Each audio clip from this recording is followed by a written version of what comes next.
नमस्कार दोस्तों, कैसे हो आप लोग। स्वागत है आपका। आज हम लोग एवरेज का अगला टाइप डिस्कस कर रहे हैं, based on cricket and age. तो क्रिकेट से रिलेटेड सवाल जो एवरेज के अंदर आते हैं उसको आज हम लोग देखने वाले हैं। ठीक है, बिना किसी देरी के क्वेश्चंस को देखना चालू करते हैं। सबसे पहला क्वेश्चन है, the run scored by two batsman over 7 matches are given below. What is the batting average of both batsman. दो बैट्समैन है, बैट्समैन 1 और बैट्समैन 2। इन दोनों ने 7 मैचों में कितना रन बनाया है वो आपको डेटा दिया गया है। आपको निकालना है दोनों का एवरेज। तो जब भी आप बैटिंग एवरेज निकालोगे तो कैसे निकालोगे।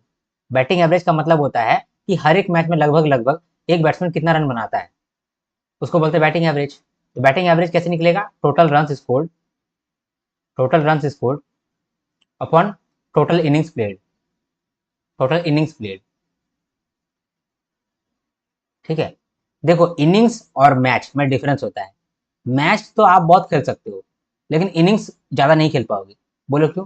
जैसे कि मान लो कि मैच आपने 100 खेला, तो 100 बार आपका बैटिंग आया था क्या, नहीं। 100 बार तो बैटिंग नहीं आया होगा, हो सकता है सिर्फ 75 बार ही बैटिंग आया है ना। तो यहाँ पर इनिंग्स कितना हो जाएगा, 75। ठीक है। अब फॉर एग्जाम्पल जडेजा है, रविंद्र जडेजा जो बैटिंग करता है, तो वो तो तुरंत नहीं आता खेलने के लिए। उसके पास तो कभी कभी बैटिंग ही नहीं आता है। या फिर हार्दिक पांड्या हो, वो हर हर मैच में तो बैटिंग नहीं कर पाता है। तो इसीलिए मैच जितना खेल रहा है उसको हम लोग नहीं करते हैं, उसको हम लोग नहीं देखते हैं। कितना इनिंग्स खेल रहा है उसको हम लोग देखते हैं। ठीक है, कितना बार खेलने आया। तो बैट्समैन 1 को ले लो कि बैट्समैन 1 जो है ना, ये है विराट कोहली। बैट्समैन 2 को ले लो, ये रोहित शर्मा। ठीक है, चलो तो क्या करेंगे, टोटल रन स्कोर्ड, सारा का सारा रन को प्लस कर देंगे। टोटल रन आ जाएगा, डिवाइड कर देंगे नंबर ऑफ इनिंग्स, कितना इनिंग्स खेला है ये लोग, 1 2 3 4 5 6 7, 7 इनिंग्स खेला है। यानी कि 7 बार बैटिंग करने के लिए आया था। ठीक है, तो बैट्समैन 1 का निकालते हैं, फिर बैट्समैन 2 का निकालेंगे। सिंपल है ना। तो बैट्समैन 1 का निकालते हैं, बैट्समैन 1 का निकालते हैं average, 42 plus 51 plus 09 plus 78 plus 63 plus 20 plus 12 divide by 7। ठीक है, अब जोड़ते हैं, 51 और 09 को जोड़ दो, कितना आएगा, 60 आ जाएगा। तो 60 यहाँ लिख देते हैं। ठीक है, इसके बाद 42 और 78 को जोड़ दो, तो ये आ जाएगा आपका 70 और 40 कितना होता है, 110, 110 और 10 120। तो 120 यहाँ पर हम लोगों ने जोड़ लिया। ठीक है, तो हम लोगों ने क्या क्या कर लिया, इसको जोड़ दिया, इसको जोड़ दिया, इसको जोड़ दिया, इसको जोड़ दिया। 63 और 12 ये कितना होता है, 63 और 12 75। तो 75 हो गया, यहाँ पर 75 भी जोड़ दो, और ये 20 प्लस 20। ठीक है, डिवाइड बाय 7। देखो ये 120 और 20 140, 140 और 60 200 हो गया, और ये 75 तो 275 डिवाइड बाय 7। अब इसको डिवाइड करना पड़ेगा हम लोग को, 275 को डिवाइड करना पड़ेगा 7 से। तो 7 3 जा 21, 65 हो गया, और 7 8 जा 56, 7 9 जा 63 होता है, 7 9 जा 63। फिर 2 पॉइंट लगा के यहाँ पर 0, फिर 2 जा 14, फिर 6, फिर यहाँ 0, 7 8 जा 46 56, फिर यहाँ 4, फिर यहाँ 0। तो आ गया 39.28, 39.28 एवरेज निकला बैट्समैन 1 का। ठीक है, बैट्समैन 2 का भी ऐसे निकालेंगे, बैट्समैन 2 का निकालते हैं। इसका इसमें भी क्या करेंगे, सारा का सारा रन को जोड़ देंगे, 30 plus 22 plus 91 plus 76 plus 84 plus 11 plus 07। ठीक है, अब जोड़ दो, कैसे जोड़ेंगे, किसको किसको जोड़ेंगे, दिमाग से लगाओ। 76 और 84 को जोड़ दो, है ना, 76 और 84 को जोड़ दो, कितना आएगा 160 आएगा, 160 आएगा। और ये जो 11 है और 91 को जोड़ दो। ठीक है, तो कितना हो जाएगा यहाँ पर 102, है ना, 102 आ जाएगा। ठीक है, 91 और 10 होता है 102, तो 102 आ गया। ठीक है, 30 और 22 को जोड़ दो, और 7 को जोड़ दो, तो 30 और 22 हो गया 52, 52 और 7 हो गया 52 और 7 हो गया 59। ठीक है, डिवाइड बाय 7, कितना निकलेगा, यहाँ पर 160 हो गया 262 प्लस 59। ठीक है, तो इसको ऐसे लिख सकते हैं, 161 160 प्लस इन दोनों को जोड़ दो, 161 हो जाएगा अपॉन 7। ठीक है, तो यहाँ कितना हो गया 321 अपॉन 7। फिर डिवाइड कर दो 7 से 321 को, तो यहाँ पर हो जाएगा 7 4 जा 28, 4 1 निकलेगा, फिर 7 5 जा 35। ठीक है, यहाँ 6 पॉइंट यहाँ पर आ जाएगा, यहाँ 0, 7 8 जा 56, फिर 4, फिर 0, 7 5 जा, तो 45.85 आ गया आपका। ठीक है, एवरेज। तो एवरेज निकल के आ गया आपका बैट्समैन 1 का भी, बैट्समैन 2 का भी। ओके, अब एग्जाम्पल नंबर 2 देखते हैं। चलो, एग्जाम्पल नंबर 2 में कहता है, a batsman scores 85 run in his 12th innings which increases his batting average by 4। What will be his batting average after 12th innings. कह रहा है कि एक बैट्समैन है, वो अपना 12वां इनिंग में 85 रन बनाया और उसके वजह से उसका जो एवरेज पहले था उससे 4 एवरेज बढ़ गया। तो अब बताओ कि 12वां इनिंग के बाद उसका टोटल एवरेज है कितना। ठीक है, तो ये पहले देख लेते हैं कि इसका एवरेज पहले कितना था, एवरेज बिफोर 12th इनिंग। ये जो 12वां इनिंग नहीं खेला था जिसमें ये 85 रन बनाया है, इससे पहले इसका कितना एवरेज था। मान लेते हैं कि वो एन होगा, एन रन। तो टोटल रन कितना बनाया होगा 12वां इनिंग से पहले ही, टोटल रन कितना बनाया होगा, 11 इनिंग खेला होगा, एन रन करके एवरेज बनाया होगा, टोटल रन ही बनाया होगा 11 एन। ठीक है, अब 12वां इनिंग हो गया, 12वां इनिंग हुआ जहां पर वो कितना रन बनाया 85 रन। वाह, 85 रन बनाया है, शतक से चूक गया। ठीक है, 100 रन नहीं बना पाया, 85 बनाया, बहुत अच्छी बात। अब इसका क्या है average, average after 12th inning, average after 12th inning इसका तो बढ़ गया। 12वां इनिंग के बाद इसका एवरेज कितना बढ़ गया, 4 रन से बढ़ गया। पहले एन था, अब एन प्लस 4 हो गया। ठीक है, तो यानी कि टोटल रन यहाँ पर कितना हो गया, total run after 12th inning कितना हो गया, एन प्लस 4 मल्टीप्लाइड बाय 12। ठीक है पक्का।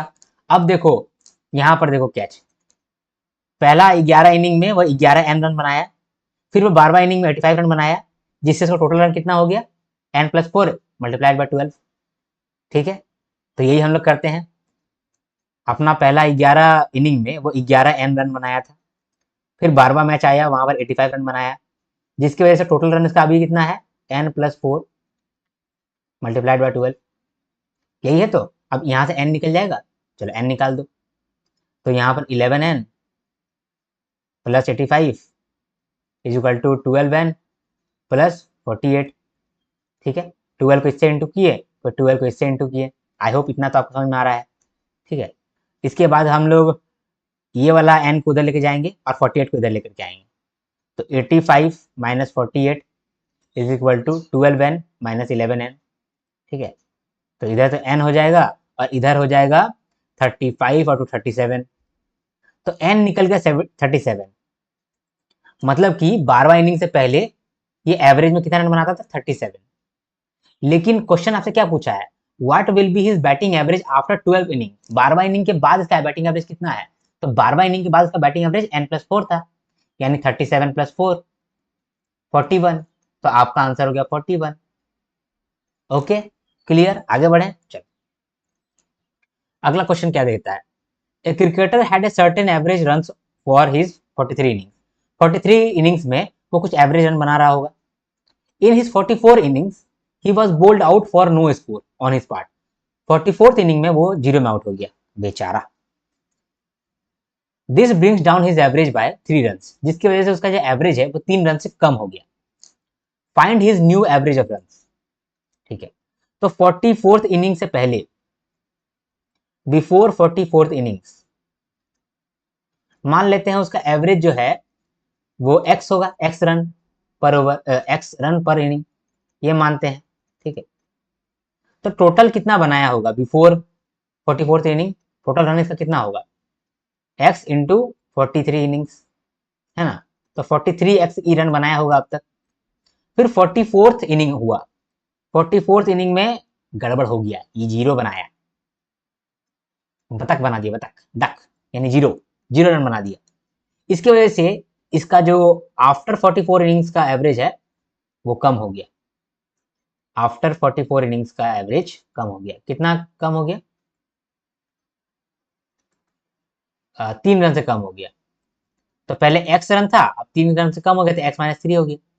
ठीक है, चलो, यानी कि टोटल रन कितना हुआ 44 इनिंग्स के बाद? टोटल रन कितना हुआ इसका? X minus 3 multiplied by 44। चलो, कितना होगा? तो अब देखो, 43 इनिंग्स तक 43 एक्स रन बनाया था, फिर एक जीरो बनाया, टोटल कितना हो गया रन? एक्स माइनस 3 इंटू 44, यही हो गया। इसको हम लोग इक्वेशन में लाकर सॉल्व कर देते हैं। तो अभी तक टोटल रन कितना बनाया? 43 एक्स बनाया था, फिर 44 इनिंग हुआ, वहां 0 रन बनाया, टोटल इसका X minus 3 multiplied by 44 run हुआ है। सॉल्व कर दो इसको।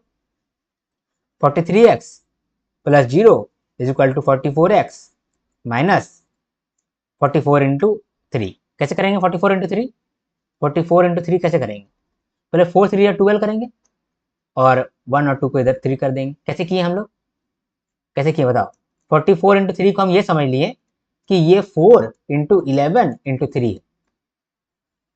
ठीक है, तो 4 इंटू 3 कर दिए, 12 हो गया इंटू 11। और कुछ भी चीज अगर 11 से इंटू होता है तो कैसे होता है?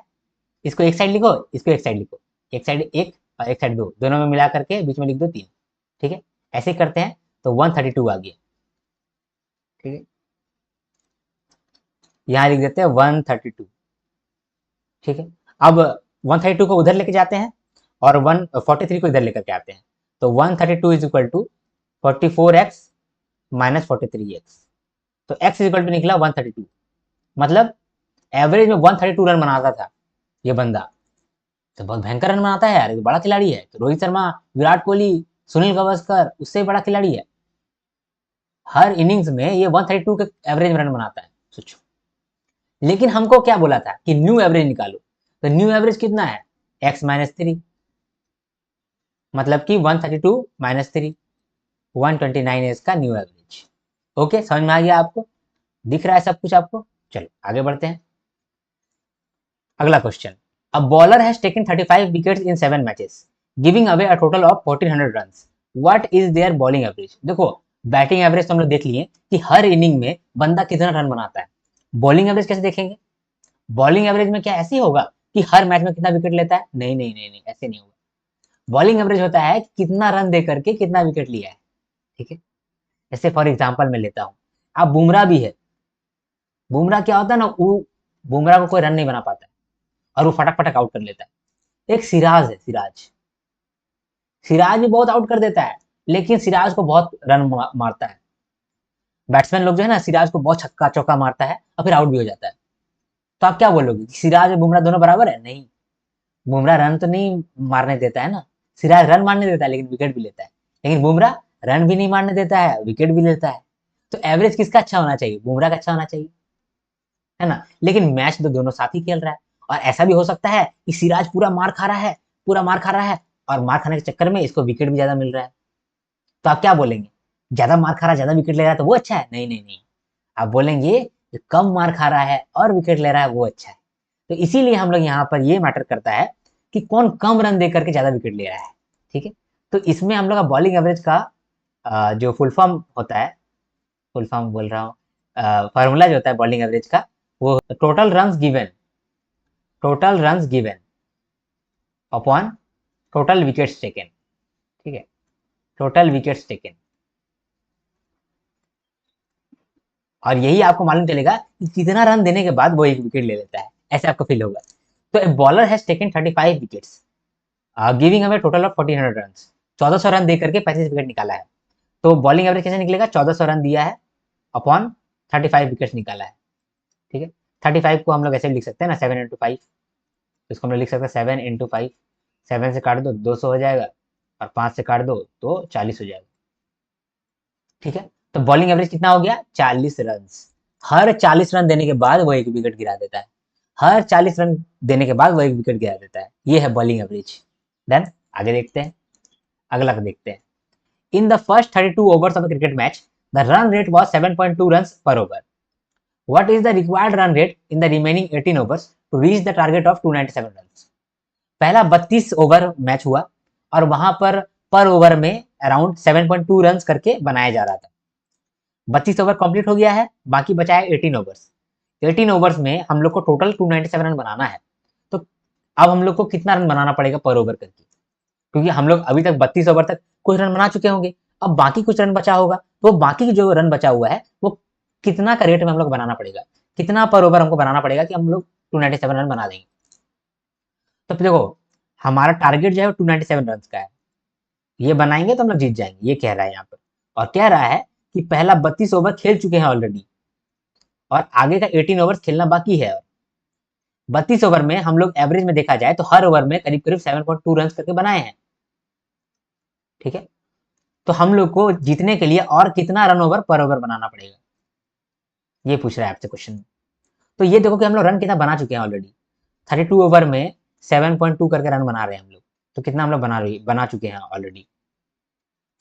तो 72 को हम लोग यहाँ पर 10 कर देते हैं, ठीक है। उसके बाद फिर इन दोनों को मल्टीप्लाई करते हैं। तो मल्टीप्लाई करते हैं 32 को 72 से, 32 को मल्टीप्लाई करो 70 प्लस 2 से, ठीक है। तो 32 7 जा कितना होता है, पहले ये कर लो। 32 7 जा कितना होता है, 7 2 जा 14, हाथ में बचा 1, 21 और 8 22, 2 2 4। तो 32 70 जा कितना हो जाएगा, 2240, और 32 2 जा 64, ठीक है। तो कितना हो जाएगा, 2304 हो जाएगा। तो 2304 और यहाँ पर बाय 10 है, तो आपका कितना रन बन गया टोटल, 234, 230.4 रन, इतना रन बन चुका है ऑलरेडी। और कितना रन हमको बनाना है, टोटल तो 297 बनाना है, यानी कि और कितना रन हमको चाहिए अभी, 297 माइनस 230.4, कितना रन हमको बनाना है। तो यहाँ पर 0.6, यहाँ पर आपका 6 और यहाँ पर 6, 66.6 रन बनाना है आपको। और कितना ओवर आपके पास बचा है, 18 ओवर बचा हुआ है। तो हर ओवर में कितना रन बनाना पड़ेगा आपको, 66.6 अपॉन 18। और इसको आप कर दो, पहले 3 से करते हैं, 3 6 जा और 3 2 जा, ये हो गया, ठीक है। इसके बाद कुछ कर सकते हैं, डिवाइड करते हैं। तो ये हो जाएगा 6 3 जा 18, फिर 4.2, ठीक है, फिर पॉइंट, और 4.2 6 7 जा 42, 3.7 रन पर ओवर करके रन बनाना पड़ेगा। 3.7 रन, 3.7 रन पर ओवर करके बनाना पड़ेगा, ठीक है। ओके, आपको सब कुछ दिख रहा है तो, हाँ चलो दिख रहा है, क्योंकि कभी कभी मेरा फोटो आ जाता है तो पीछे वाला दिखने बंद हो जाता है ना। चलो एग्जाम्पल नंबर 6 देखते हैं। The average of 3 boys is 15 years. 3 लड़का का एवरेज एज 15 साल है। If their ages are in the ratio of 3:5:7, then find the age of the youngest boy. अब देखो 3 बच्चों का एवरेज एज है 15 साल, तो एवरेज ऑफ 3 बॉयज 15 साल है। तो टोटल कितना होगा, तीनों बॉयज का टोटल कितना होगा, टोटल 15 इंटू 3 45। अभी जो 45 ईयर्स है ये किस एज में है, किस रेशियो में है, 3:5:7 का रेशियो में है, 3:5:7 का रेशियो में है। तो हम लोग को यंगेस्ट बॉय का एज निकालना है, यानी 3 वाला का एज निकालना है। तो कैसे निकालेंगे, 45 इंटू 3/3 प्लस 5 प्लस 7, ठीक, ये करेंगे हम लोग। तो 45 मल्टीप्लाइड बाय 3 बाय 7 5 12 3 15, ठीक। तो ये हो जाएगा 3 और 3 9। तो जो ये छोटा वाला बच्चा है ये 9 साल का है। ये तो बहुत आसान क्वेश्चन था। अगला क्वेश्चन देखते हैं।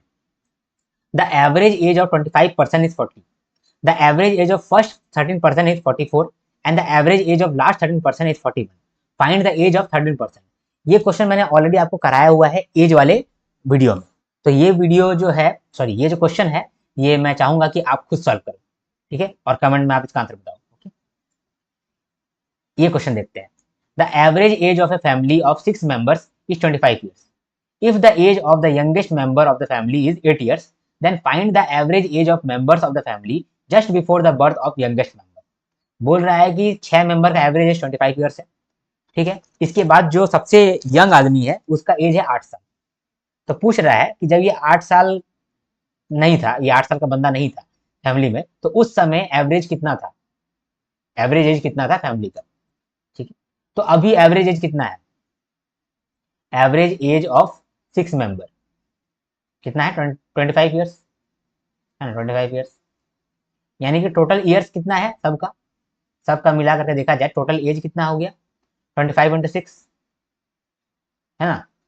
ये 25 × 6 कैसे करोगे आप फटाफट, देखो 25 × 2 × 3 लिख सकते हो, उसको लिख सकते हो। तो 25 × 2 = 50, 53 = 150। टोटल एज कितना है 6 मेंबर का 150, ठीक है।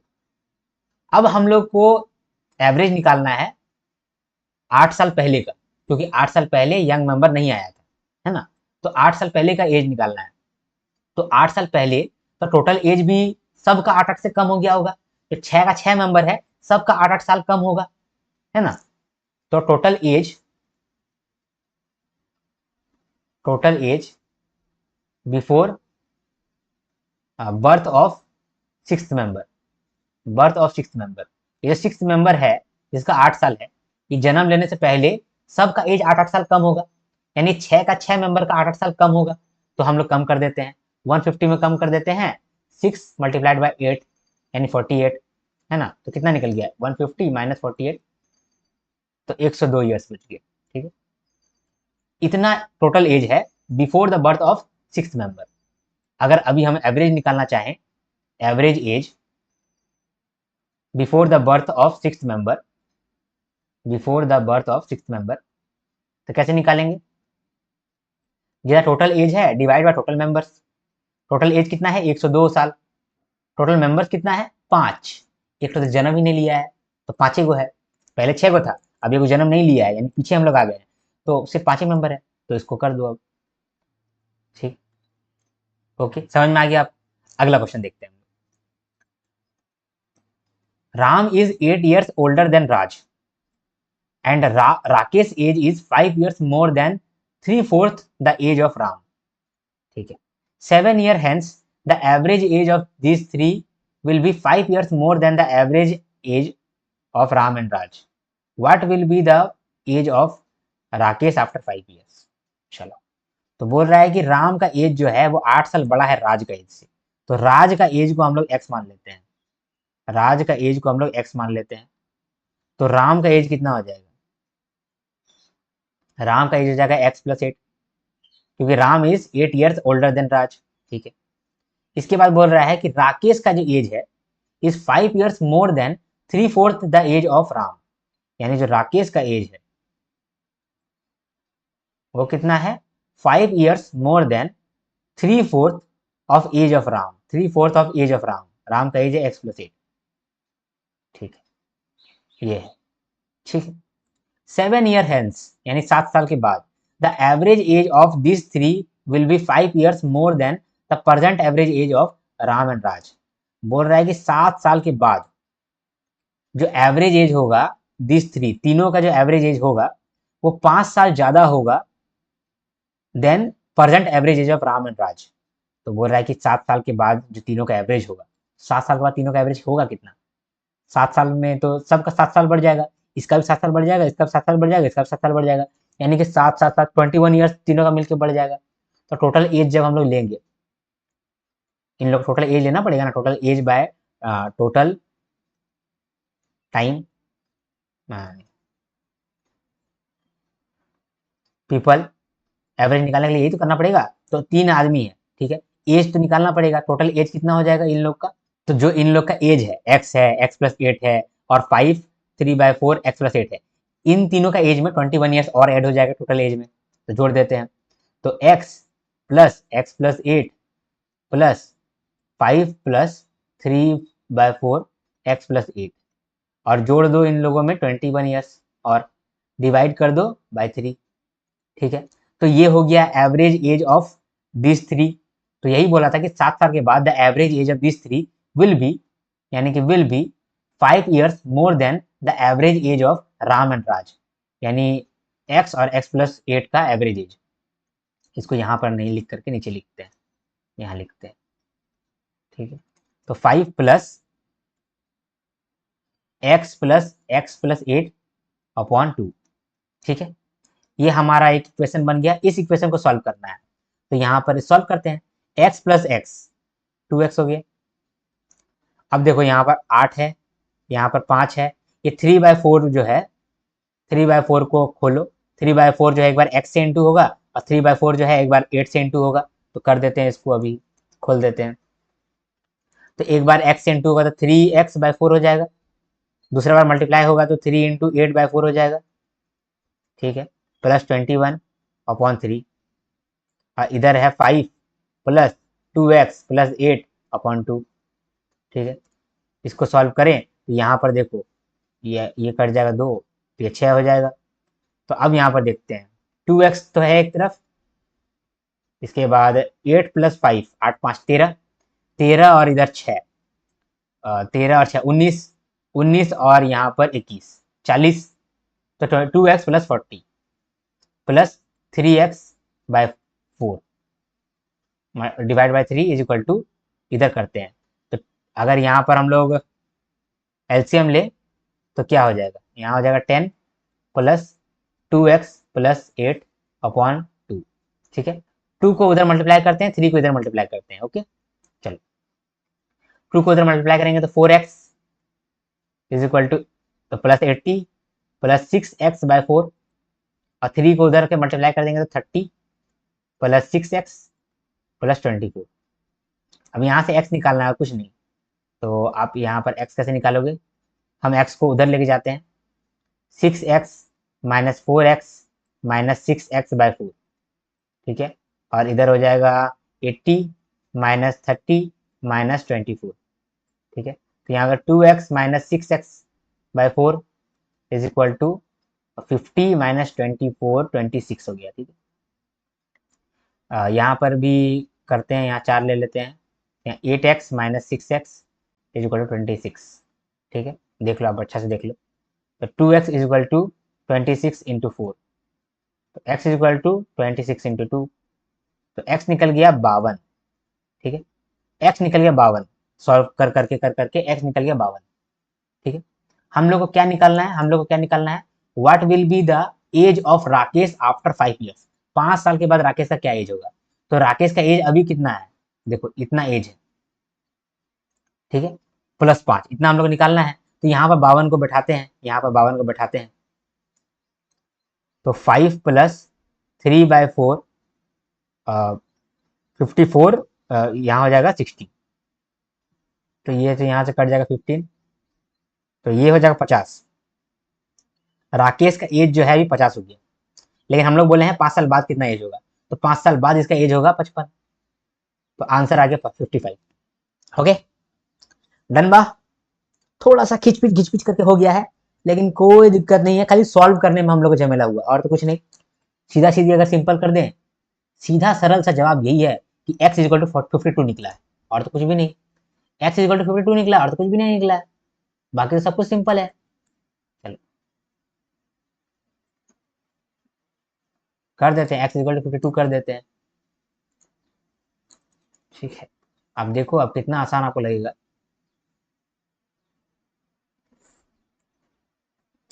यहाँ पर सॉल्व किए तो x इज इक्वल टू 52 निकल के आ गया, अब x इज इक्वल टू 52 निकल के आ गया, तो राकेश का एज तो 52 हो गया, तो राकेश का एज आफ्टर 5 ईयर्स, ये हम लोग सॉल्व किए, कैसे किए, 5 प्लस 3/4 52 + 8, ठीक है। तो यहाँ 5 + 3/4 × 60, इधर कट गया 15, 45 + 5 50, तो राकेश का एज 50 निकल के आया, 5 साल के बाद इसका एज हो गया 55, ओके। चलो आगे बढ़ते हैं, एग्जाम्पल नंबर 10 देखते हैं। The average age of 7 person sitting in a row facing north is 56 years, if the average age of first 3 person is 50 years and the average age of second last 3 person is 55 years, then the average age of sitting middle of the row। तो ये वाला question मैंने already करा रखा है आपको, तो I hope आप खुद से कर लोगे, ठीक है, और आप इसका आंसर बताओगे, क्योंकि मैंने ये ऑलरेडी करा रखा है एज वाले टॉपिक के अंदर।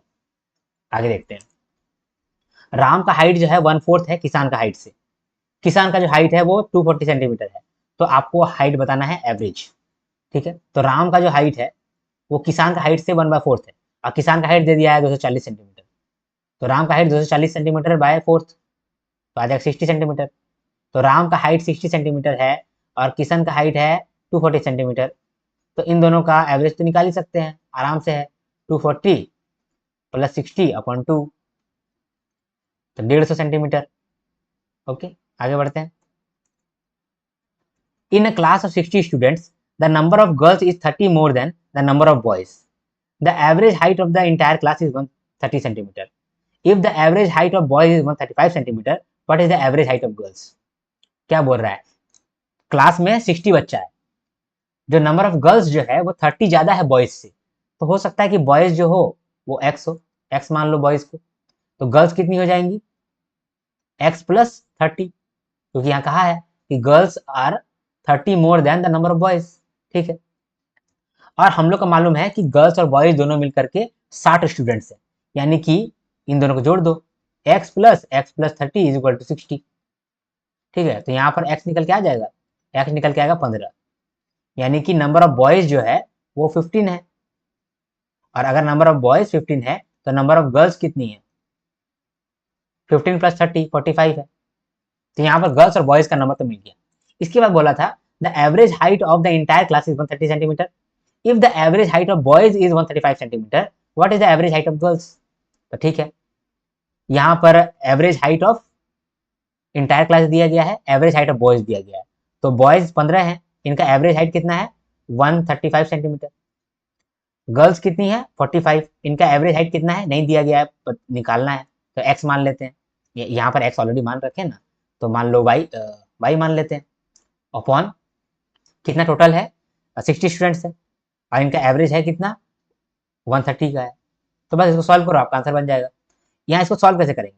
सॉल्व करते हैं इसको, मजा है, फटाफट सॉल्व हो जाएगा। देखो आप क्या करो, 15 को कॉमन ले लो आप, ये जो यहाँ पर 15 है, यहाँ पर 15 है, 15 को कॉमन ले लो। ठीक है, 15 को हम कॉमन ले लिए, ठीक, तो यहाँ 135 बच गया, प्लस 3y, ठीक है, अपॉन 60 इज इक्वल टू 130। तो यहाँ 15 से काटोगे तो 15 4 60 हो जाता है। ठीक है, अब 135 plus 3y is equal to 520, तो 3y is equal to 520 minus 135, कितना निकल के आ जाएगा? सो सॉल्व कर दो, 3 1 जा 3, 3 2 जा 6, तो 2 5 3 8 जा 24, 10.33, ये आपका आंसर हो गया। ओके, तो y निकल के आ गया, यानी एवरेज हाइट ऑफ गर्ल्स निकल के आ गया। ओके, आगे बढ़ते हैं। Average height of total class is 37 centimetre. When the teacher's height is included, the average height of the class increases to 39.5 centimeter. Find the height of teacher if the number of students in the class is 18. ठीक है, देखो जब teacher को include करे, teacher को जब include किए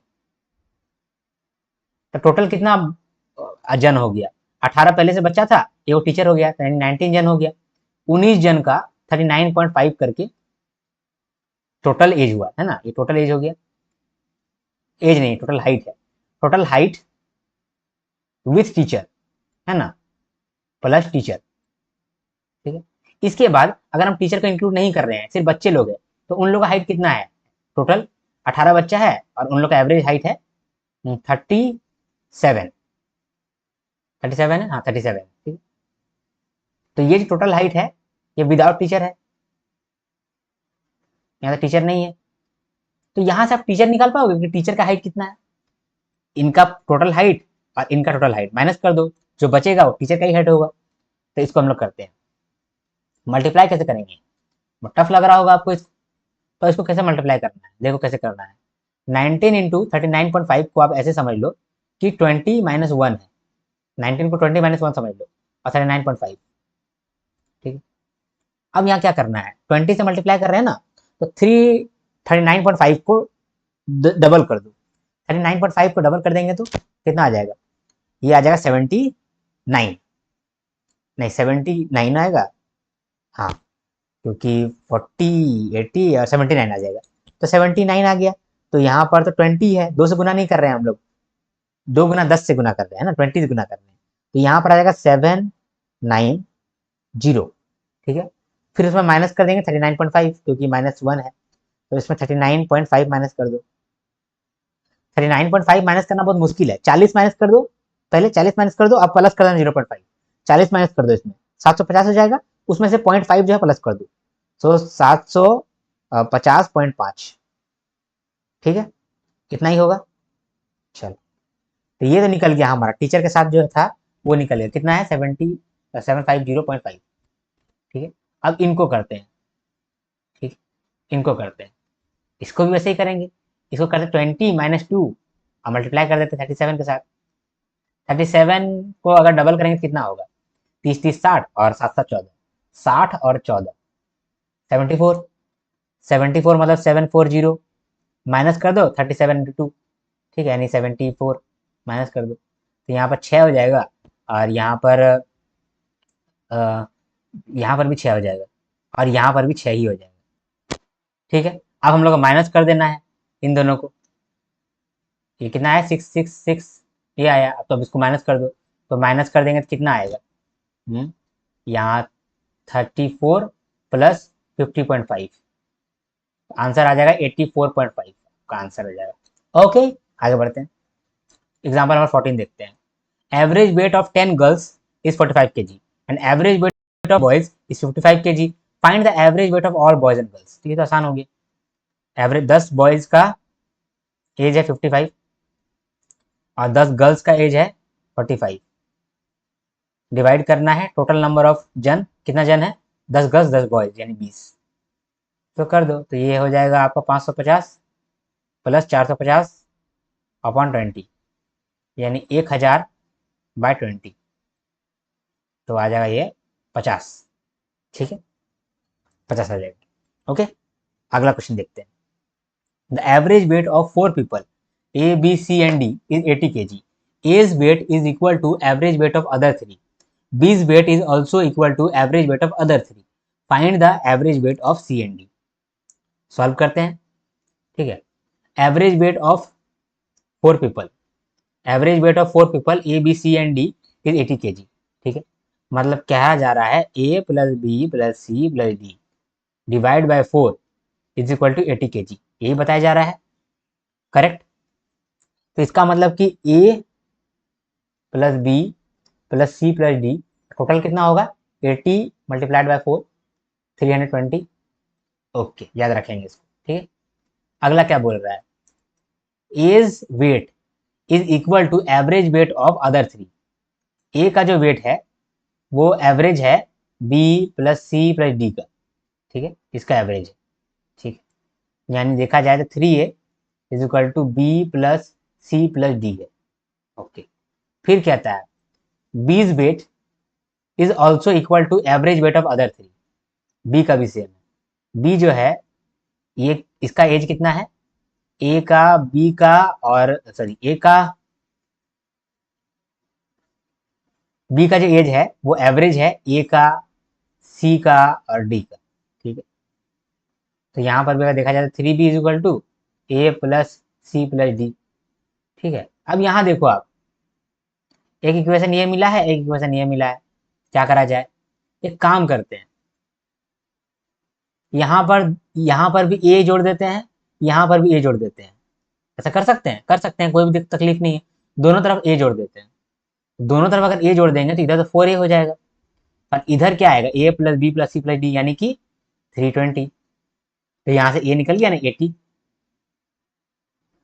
यहाँ पर देखिए, यहाँ पर भी सेम काम करते हैं, इधर बी अगर आ जाएगा तो 320 निकल के आ जाएगा, है ना, अगर यहाँ पर सिर्फ बी रहे तो एक काम करते हैं ना, दोनों तरफ बी जोड़ देते हैं, इधर भी बी जोड़ देते हैं और इधर भी बी जोड़ देते हैं, दोनों तरफ बी जोड़ेंगे तो कितना आ जाएगा 4b is equal to A plus B plus C plus D यानी कि 320, यहाँ से बी भी निकल जाएगा, बी का भी एज 80 साल है, तो ए का निकल गया बी का निकल गया, हम लोग को बोला था average weight of C and D, तो average weight of C and D कितना होगा, वो भी 80 होगा, क्योंकि टोटल 320 है एज, जिसमें से ए का एज 80 है और बी का एज 80 है, तो अगर ऐसे निकालते हैं तो 160/2 आता है यानी कि 80, तो जो सी है और डी है उनका भी एवरेज एज 80 ही है, ओके। अब अगला देखते हैं, इन अरुण's opinion his weight which is an integer is greater than 65 kg but less than 72 kg. His brother does not agree with Arun and he thinks that Arun's weight is greater than 60 kg but less than 70 kg. His mother's view is that his weight cannot be greater than 68 kg. If all of them are correct in their estimation, what is the average of different probable weights of Arun? सब सही है, इसका यही मतलब है ना, सब सही है। तो सबको एक बार देखते हैं। अरुण का कहना था, इन अरुण's opinion, his weight which is an integer is greater than 65 kg but less than 72 kg. Arun का ओपिनियन में, अरुण के हिसाब से इसका जो एज है 65 से ऊपर होगा, 75 से नीचे होगा, यानी कि इसका एज 66 हो सकता है, 67 भी हो सकता है, 68 भी हो सकता है, 69 भी हो सकता है, 70 भी हो सकता है और 71 भी हो सकता है। इतना ही तो हो सकता है इसका एज। चलो ठीक है। फिर उसका ब्रदर बोलता है, his brother does not agree with Arun and he thinks that Arun's weight is greater than 60 kg but less than 70 kg। तो अरुण का भाई बोलता है कि देखो भाई, तुम 60 साल के तो ऊपर है, लेकिन 70 साल के ऊपर नहीं हो सकता तुम। तो इसका मतलब 71 ईयर्स का जो थिंकिंग था वो तो बदल गया, क्योंकि यहाँ पर कहा है कि सबका व्यू सही है। तो अरुण का भैया का भी व्यू सही है, यानी कि 71 ईयर्स का हो नहीं सकता है। His mother's view is that his weight can not be greater than 68 kg। उसका मम्मी कहती है कि अरुण जो है 68 kg से भी बड़ा नहीं हो सकता है, यानी 68 kg हो सकता है, उससे बड़ा नहीं हो सकता है, यानी 69 नहीं हो सकता, 70 भी नहीं हो सकता है। If all of them are correct in their estimation, what is the average of different probable weights of Arun? Arun का प्रोबेबल वेट क्या क्या है? 67, 66 और 68। ठीक है, तो इसका एवरेज निकलने कहा है। तो 66, 67 और 68 का एवरेज निकलने के लिए कहा है। इसका एवरेज सिंपल होगा, जानते हो क्या? 67। जब भी कंसेक्यूटिव नंबर आपको दिख जाए ना, कंसेक्यूटिव नंबर, तो जो बीच का नंबर होता है वही उसका एवरेज हो जाता है। ठीक है, मान लो कल को मैं आपको बोल दूं 1153, 1154 और 1155, इसका एवरेज निकालो, तो आप क्या निकालोगे? सॉल्व करने बैठोगे? नहीं, आप सीधा बोल दोगे कि 1154, 1154। ठीक है, जब भी कोई कंसेक्यूटिव नंबर रहे तो जो बीच का नंबर होगा ना वो आपका एवरेज हो जाएगा। ओके, जैसे यहां पर हो गया। ओके, सॉल्व ज्यादा नहीं करना पड़ा, धड़ाधड़ हो गया। अगला देखते हैं, अगला क्या कहता है? The average weight of X, Y and Z is 50 kg. The average weight of x and y is 44.5 kg and the average weight of y and z is 53.5 kg. If the weights of x, y and z are p, q and r respectively, then what is the value of p plus q by r? Correct to 2 decimal places is। ठीक है, तो average weight of x, y और z कितना है? Average wait जो है तीनों का वो है 50 years, sorry 50 kg average weight. तो टोटल वेट कितना होगा तीनों का? तीनों का टोटल वेट कितना होगा? 50 into 3, 150 kg। तीनों 150 kg का है, इतना तो मुझे मालूम चल गया। चलो, इसके बाद बोल रहा है कि एवरेज वेट ऑफ एक्स और वाई जो है वो 44.5 kg है। ठीक है, तो एवरेज वेट जो है एक्स का और वाई का, एवरेज वेट कितना है? 44.5, यानी कि एक्स का और वाई का टोटल एज कितना हो गया? टोटल वेट कितना हो गया? सॉरी, टोटल वेट कितना हो गया? 44.2, 44.5 इंटू 2। ठीक है, तो 89। चलो, यानी एक्स प्लस वाई का जो वेट है वो 89 है। तो जेड का कितना एज होगा? जेड का कितना एज होगा? 150 kg माइनस 89, कितना होता है यहाँ पर? 11 और 50, 61 ईयर्स जेड का हो गया। सॉरी 69 kg, बार बार ईयर्स बोल दे रहा हूँ, 69 kg। ठीक है, ये तो एक्स और वाई से निकल गया हम लोग का। दूसरा क्या कह रहा है? If the weights of X plus Y plus Z is P, Q and R, ठीक है, then P plus Q by R क्या होगा? तो बोल रहा है कि अगर एक्स का वेट जो है वो पी है, वाई का वेट क्यू है और आर का जो वेट है वो है और जेड का जो वेट है वो आर है, तो हम लोग को निकालना है P plus Q by R, यानी कि X plus Y by Z, ये निकालना है। तो एक्स प्लस वाई तो हमको मालूम है यार 89 ईयर्स, ठीक है, और जेड भी मालूम है 61 ईयर्स। तो इसको सॉल्व करना है। ठीक, तो सॉल्व करते हैं। तो अब इसको कैसे सॉल्व करा जाए? चलो इसको सॉल्व करते हैं। 61 और 89, पहले 61 वन जाएगा 61, तो यहाँ पर ईट आ जाएगा और यहाँ पर आ जाएगा 2। ठीक है, 61 यहाँ पॉइंट लगाना पड़ेगा 0, अब यहाँ पर 6 4 जा 24 होता है, 6 5 जा 30 होता है, 6 4 जा देखते हैं, 61 4 जा देखते हैं, 61 4 जा कितना होगा, 244 हो जाएगा। ठीक है, तो यहाँ पर 10 में 6 हो गया इधर, और इधर 7 में 4 तो 3 हो गया। ठीक है, अब यहाँ पर और एक जीरो करते हैं, फिर 6 लेते हैं, तो यहाँ पर हो जाएगा 366, नहीं 5 लेना पड़ेगा, 1.45। ठीक है, 6 5 30, 305। ठीक है, चलता रहेगा, आपका आंसर आ गया 1.45 आ गया आंसर। ठीक है, 1.45 आ गया आंसर। ठीक, सिंपल था ये, एवरेज वेट दिया था। ठीक है, तो टोटल वेट निकाल लिए, टोटल वेट निकाल लिए तो 150 के जी आया। एक्स प्लस वाई का एवरेज वेट दिया था, तो एक्स प्लस वाई हम लोग का निकल गया कितना, 89। ठीक है, और एक्स प्लस वाई अगर निकल गया तो जेड आराम से निकल सकता है, क्योंकि X plus Y plus Z जो है 150 के जी था, तो जेड क्या होगा 150 के जी माइनस 89, यानी कि 61 के जी। और हम लोग निकालने बोला था X plus Y upon Z, तो X plus Y upon Z तो हम लोग निकल गया 89/61, इसको सॉल्व किए, आंसर आ गया 1.45। ओके डन, आगे बढ़ते हैं। ठीक है, ये आखिरी क्वेश्चन है, इसको सॉल्व करते हैं हम लोग। The average weight of a class of students is 67.5 kg. The weight of class teacher is 25% more than the average weight of the class. The average weight of the class is less than class teacher by x percentage. What is the value of x? बोला average weight जो है class का वो 67.5 kg है। ठीक है, इसके बाद जो क्लास टीचर का वेट है वो 25% कम है than average weight of the class. ठीक है, तो एवरेज वेट जो है वो कितना कम है क्लास टीचर का वेट से, ये पूछा है। ठीक है, सिंपल है यार, average weight of the class कितना है, 67.5 kg। ठीक है, फिर बोल रहा है the weight of class teacher is 25% more than the average weight of the class. Average weight of the class तो मालूम है, तो टीचर का वेट कितना है, 25% मोर। ठीक है, तो 67.5 kg का 125% है, 125% है। अब देखो 25 से काटेंगे तो 25 5 जा 25 4 जा, है ना, तो 67.5 मल्टीप्लाइड बाय 5/4। ठीक है, इसको हम लोग करते हैं। ठीक है, इसको अगर मान लो यहाँ पॉइंट हटा के 10 कर दें तो यहाँ पर आ जाएगा 2, तो ये हो जाएगा 675/8। ठीक है, और अगर 8 से करेंगे तो कितना आएगा, 675/8, तो 8 8 जा 64, 3 5, 8 3 जा 8 4 जा 8 4 जा 32, फिर 3, फिर पॉइंट यहाँ 0, 8 5 जा नहीं 8 3 जा 24, फिर 6, फिर यहाँ 0 8 8 7 जा, तो 84.37 आया आपका, 84.37, 84.37।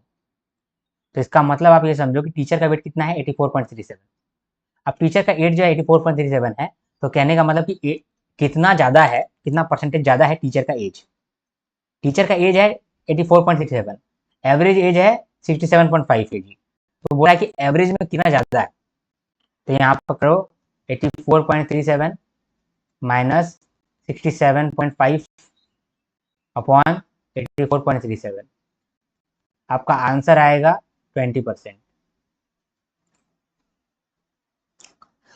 एक शॉर्टकट है इसको करने का, इतना होच-पोच ही नहीं होता, लेकिन वो शॉर्टकट आप मत सीखो तो अच्छा है, आप यही चीज़ सीखो, शॉर्टकट में उड़ा देता हूँ। शॉर्टकट सिंपल ये था कि बोल रहा है कि इसका क्लास टीचर का एज वेट जो है 25% ज़्यादा है, क्लास टीचर का एज 25% ज़्यादा है, तो क्लास टीचर का एज से हम लोग का कितना परसेंट कम है। अगर वो हमसे 25% ज़्यादा होगा तो हम उससे कितना कम होंगे, अगर वो हमसे 25% ज़्यादा है तो हम उससे 20% कम होंगे। अच्छा 20% कम होंगे, वही तो पूछ रहा था। सिंपल, देखो दिखाता हूँ, इसको मैं हटा दूँ, नहीं हटाऊंगा तो नहीं, शॉर्ट में समझाता हूँ। ठीक है, यहाँ पर क्या कह रहा है, यहाँ पर कह रहा है कि जो बच्चे हैं, जो स्टूडेंट्स है, उनका जो एवरेज है उससे 25% ज़्यादा है टीचर का एज वेट। ठीक है, टीचर का वेट, तो मान लो 25% क्या होता है, 1/4 होता है। ठीक है, तो कह रहा है कि एवरेज एज जो है अगर बच्चों का 4 है, तो टीचर का एज कितना है 25% ज़्यादा, यानी कि 5 है। 1/4 ज़्यादा है, यानी कि 5 है। ठीक है, तो ये कह रहा है कि जो एवरेज वेट है वो कितना परसेंटेज कम है टीचर का एज से, कितना परसेंट कम है, तो कितना कम है बताओ, कितना कम है? 1/5 कम। 1/5 मतलब 20%। चलो समझ में आया तो अच्छी बात है, नहीं समझ में आया तो ये लॉन्ग वाला जो है वही फॉलो करो आप। ओके, डन है। ठीक, इतना आसान क्वेश्चन नहीं पूछेगा। ठीक, क्वेश्चन आपको इसी से बनेगा, जैसे कि हम लोग लॉन्ग लॉन्ग फॉर्मूला यूज किए, उसी से आपका क्वेश्चन बनेगा। ठीक है, लेकिन ये क्वेश्चन में थोड़ा सा लगता है कुछ गड़बड़ हो गया होगा, इसीलिए इसको शॉर्टकट से भी सॉल्व किया जा सकता है। चलो आगे बढ़ते हैं। तो यहाँ तक ही आज हम लोग करने वाले हैं, फटाफट समराइज कर देते हैं और आपका काम बन जाएगा। ओके, चलो समराइज करते हैं जो भी आज हम लोगों ने देखा। सबसे पहला क्वेश्चन क्या देखा कि दो बैट्समैन हैं, दोनों ने 7 इनिंग्स में कुछ रन्स बनाए हैं, तो उनका एवरेज कितना है? तो बैटिंग एवरेज हम लोग कैसे निकालते हैं? Batting average equal to total run scored, कितना रन उन्होंने बनाया है, अपॉन टोटल इनिंग्स, कितना मैचों में बनाया है, मतलब कितनी बार खेलने के लिए गए थे और कितना रन बनाया है। ठीक है, total run upon total innings. तो बैट्समैन 1 ने कितना रन बनाया था, जोड़ दिया हम लोगों ने सारा, डिवाइड कर दिया बाय 7, आंसर आ गया 39.28।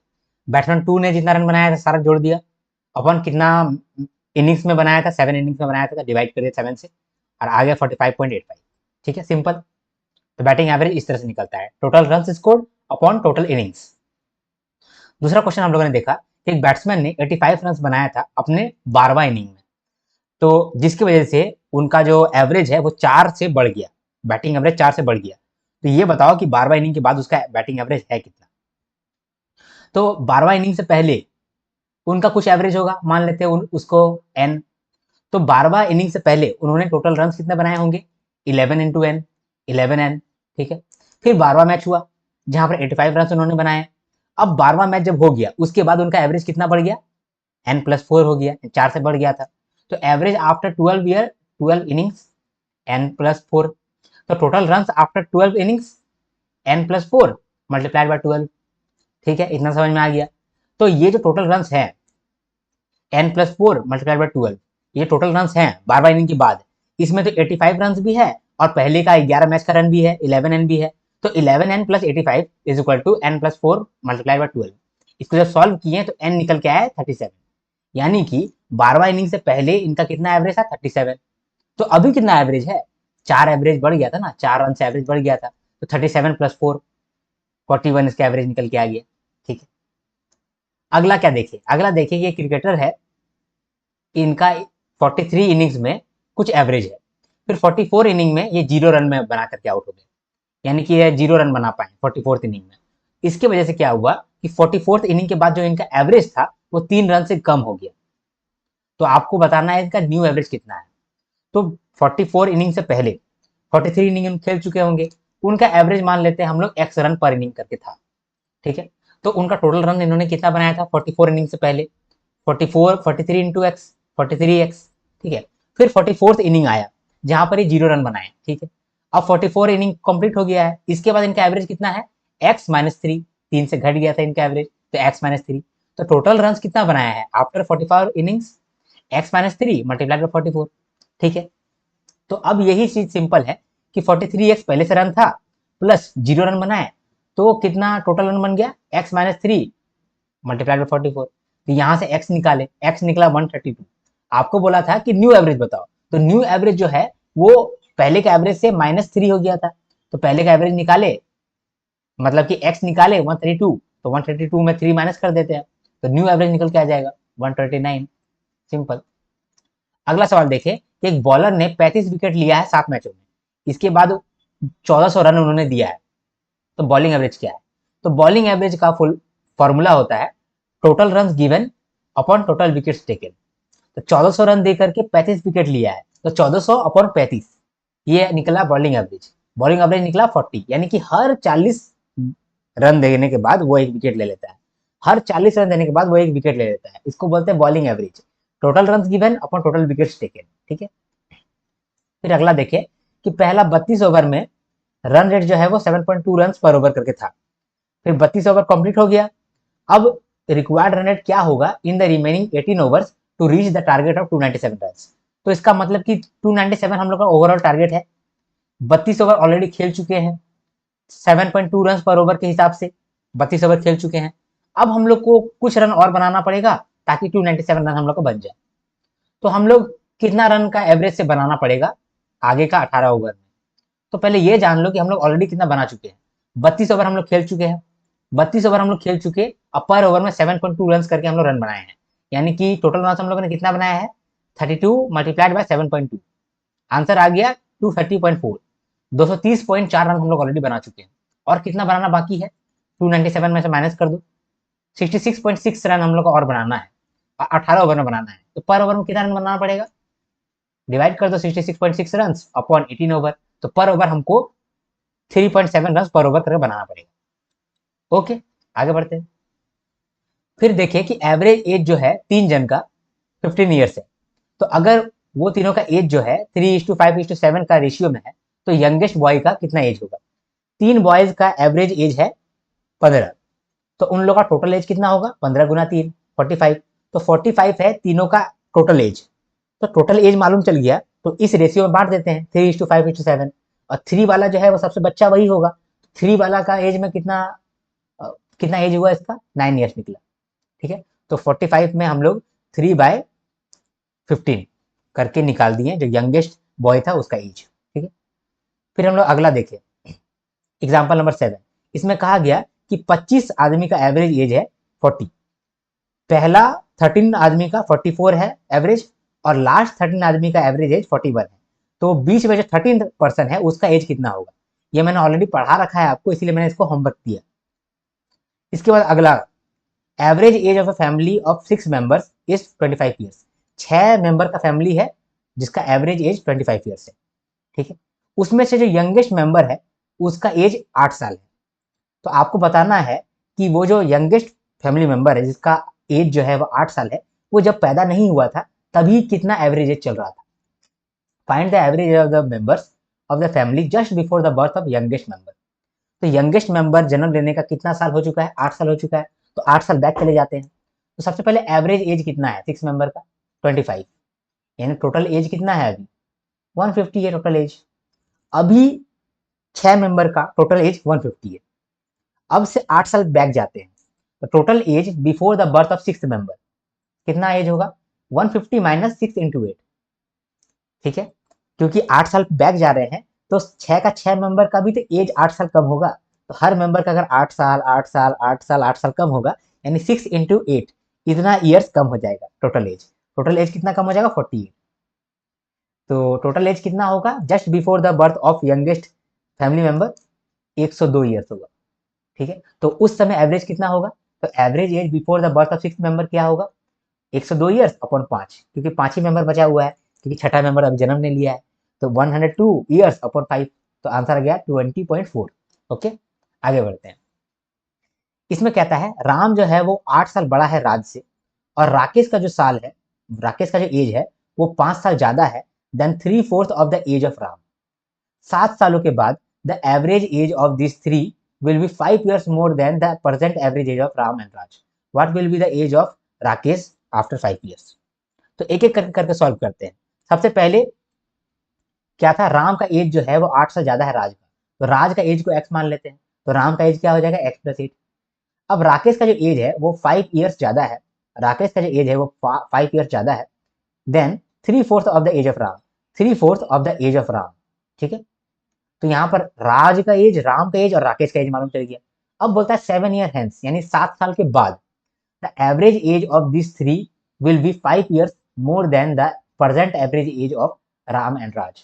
तो बोल रहा है कि average age of all three after 7 years is equal to average present age of Ram and राज।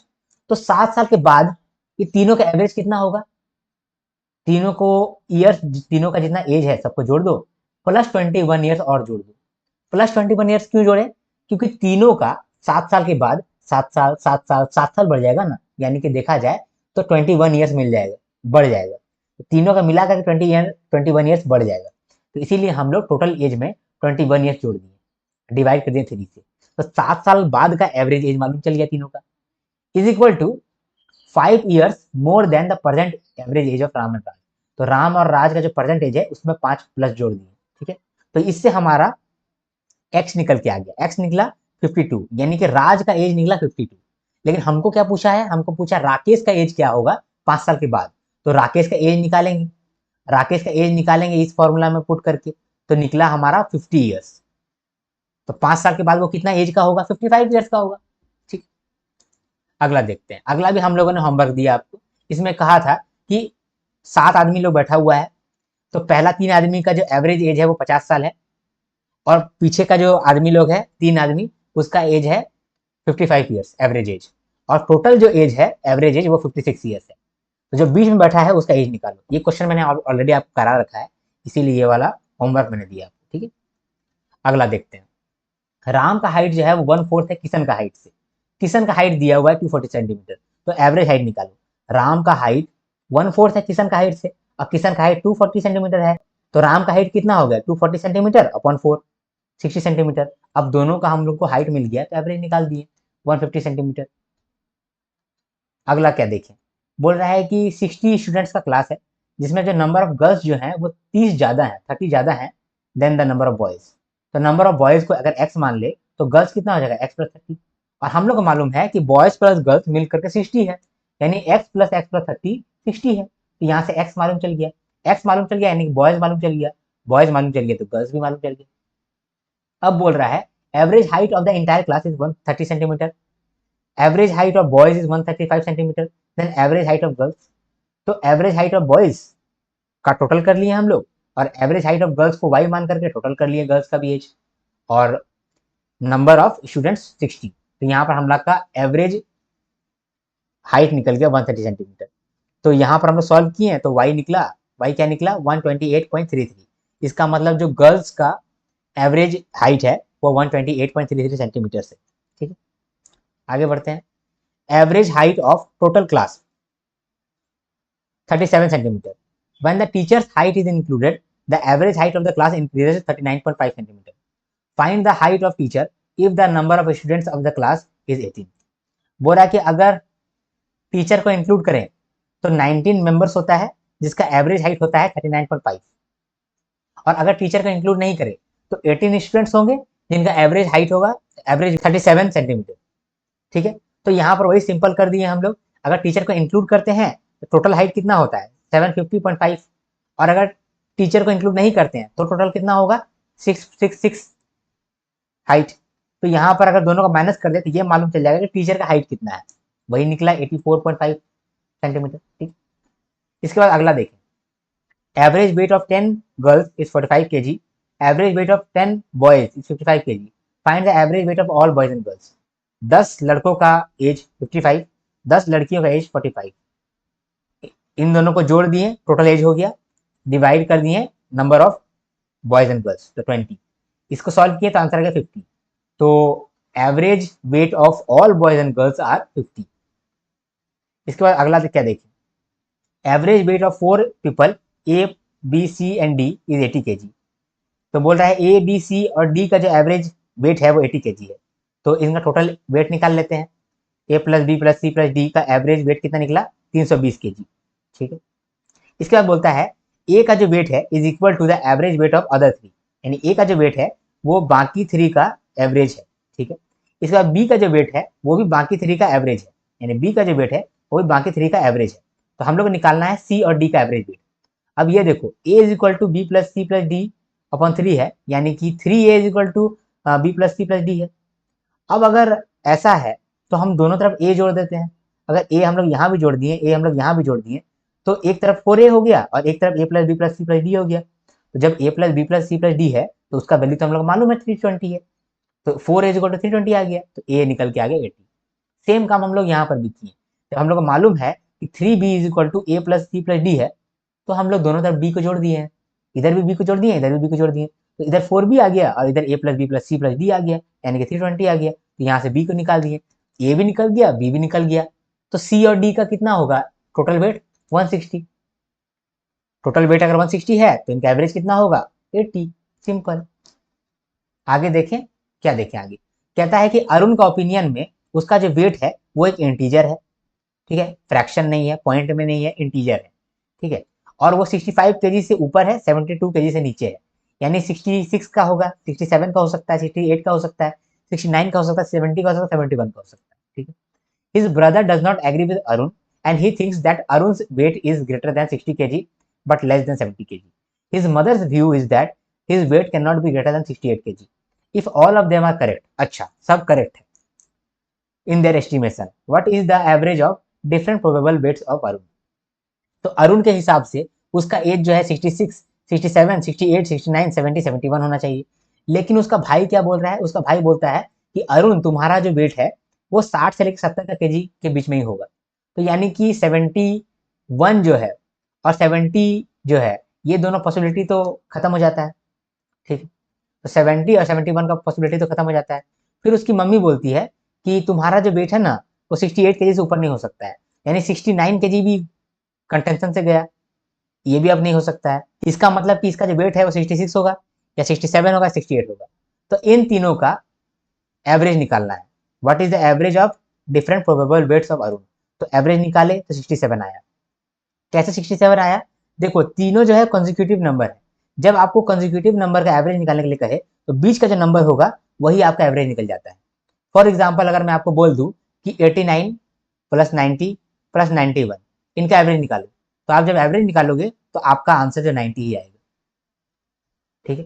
मान लो मैं 5 नंबर लेता हूं, ठीक है, 1150, 1151, 1152, 1153, 1154, ठीक है, सारा कंसेक्यूटिव नंबर है, 1 2 3 4 5। तो इसका जो एवरेज होगा वो क्या आएगा? इसका एवरेज आएगा 1152, ठीक है, बीच वाला 1152। सिंपल है, इसको आप याद रखना। ओके, आगे देखते हैं, एग्जाम्पल नंबर 17 देखते हैं। एवरेज वेट एक्स वाई और जेड का 50 केजी है, ठीक है। Average weight of X and Y 44.5 kg है। Average weight of Y and Z is 53.5 kg है। If the weight of X Y और जेड पी क्यू आर है तो आपको वैल्यू निकालना है P plus Q by R का।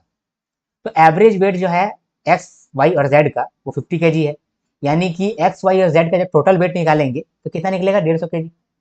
फिर बोला था एक्स प्लस वाई का जो एवरेज एज है, वेट है, वो 44.5 केजी है। तो यानी कि total weight of X plus Y कितना होगा? 44.5 इंटू 2 89। तो जेड का तो हम लोग का निकल के आ गया, जेड का हो गया 61 केजी, ठीक है। हम लोग क्या निकलने बोला था? P plus Q by R, मतलब कि X plus Y upon Z. X plus Y हम लोग को मालूम है 89 है और जेड हम लोग को मालूम है 61 है, तो इसको डिवाइड कर दिए तो 1.45 आ गया। यही हमको निकालने के लिए कहा था। एग्जाम्पल नंबर 8 को देखते हैं। The average weight of the class is 67.5 KG, ठीक है। The weight of the class teacher is 25% more than the average weight of the class, ठीक है। The average weight of the class is less than the class teacher by X percentage. What is the value of X percentage, ठीक है। Average क्या है? 67.5 KG. Class teacher का जो weight है वो 25% ज्यादा है एवरेज से, तो एवरेज से 25% ज्यादा कर दिए, कितना निकला? 84.37। तो टीचर का वेट 84.37 है, तो टीचर का वेट कितना ज्यादा है?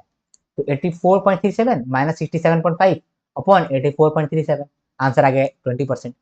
तो यहाँ तक हम लोगों ने समराइज भी कर दिया।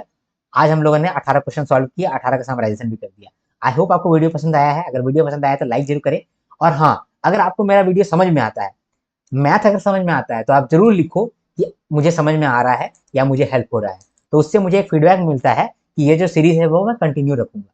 ओके, चलो मिलते हैं नेक्स्ट वीडियो में। तब तक के लिए हर हर महादेव, शंभू शंकर, जय हिंद, जय भारत।